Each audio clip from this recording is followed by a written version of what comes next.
नमस्कार दोस्तों, मैं रंजना तिवारी।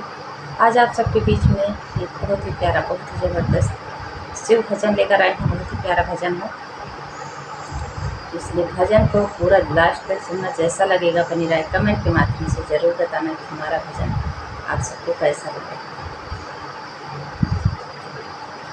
करो विनय पकड़ो चरणवा, अरे करो विनय पकड़ो चरणवा, मानव पिया हमारा कहनवा।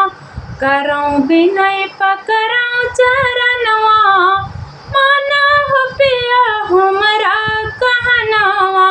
करो विनय पकड़ो चरणवा, मानव पिया हमारा कहनवा। जाई का उज्जैन कलयावा टिकटावा, जाई का उज्जैन कलयावा टिकटावा।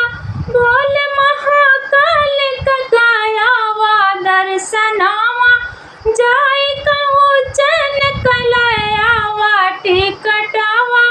बोल महाकाल का गायावा दर्शनावा। पूरा हुई है तोहरा सपनवा, अरे पूरा हुई है तोहरा सपनवा, मानव पिया हमारा कहनवा। पूरा हुई है तोहरा सपनवा, मानव पिया हमारा कहनवा। करो विनय पकड़ो चरणवा, अरे करो विनय पकड़ो चरणवा, मानव पिया हमारा कहनवा। करो विनय पकड़ो चरणवा, मानव पिया हमारा कहनवा। भोल के मंदिरवा में जाया सजनावा, फूल बेल पाती से करिहा पूजनावा। भोल के मंदिरवा में जइहा सजनावा, फूल बेल पाती से करिहा पूजनावा। श्रद्धा भक्ति की है सुमिरनवा, तो पूरा हुई है तोरो सपनवा।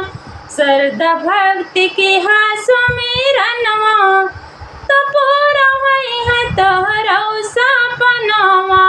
करो विनय पकड़ो चरणवा, करो विनय पकड़ो चरणवा, मानव पिया हमारा कहनवा।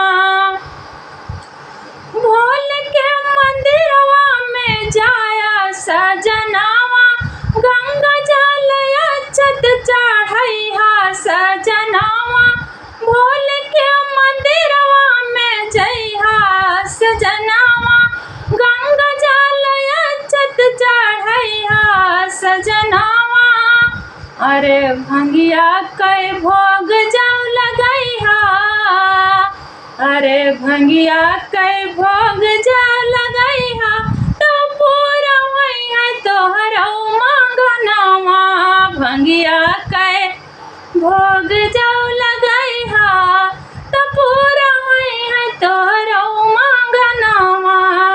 करो विनय पकड़ो चरणवा, अरे करो विनय पकड़ो चरणवा, मानव पिया हमारा कहनवा। करो विनय पकड़ो चरणवा, मानव पिया हमारा कहनवा। होता भोर पिया करिहा पूजनावा, होता भोर पिया करिहा पूजनावा। धूप दीप घियाना कई दियना जलैहा, होता भोर पिया करिहा पूजनावा। धूप दीप घियाना कई दियना जलैहा। अरे श्रद्धा भक्ति की है सुमिरनवा, अरे श्रद्धा भक्ति की है सुमिरनवा, तो पूरा हुई है तोहरा मंगनवा।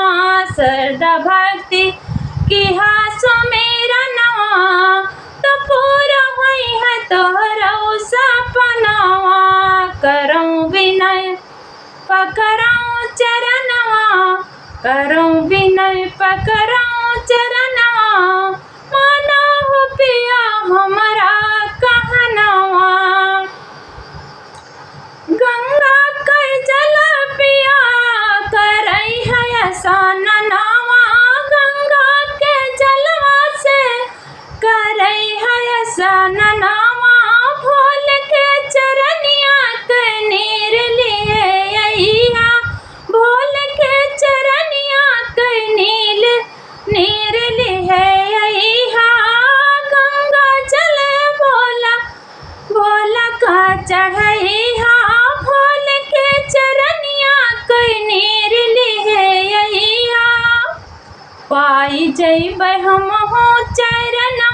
अरे कैले बै हम हो दर्शनवा तो मिली है यारमवा तो पूरा हुई है हमरो सपनवा पाई जाबै हम हो चरणवा तो मिली है यारमवा तो पूरा हुई है हमरो सपनवा करऊँ विनय पकड़ऊँ चरणवा करऊँ विनय पकड़ऊँ चरणवा माना हो पिया हमरा कहनवा करऊँ विनय पकड़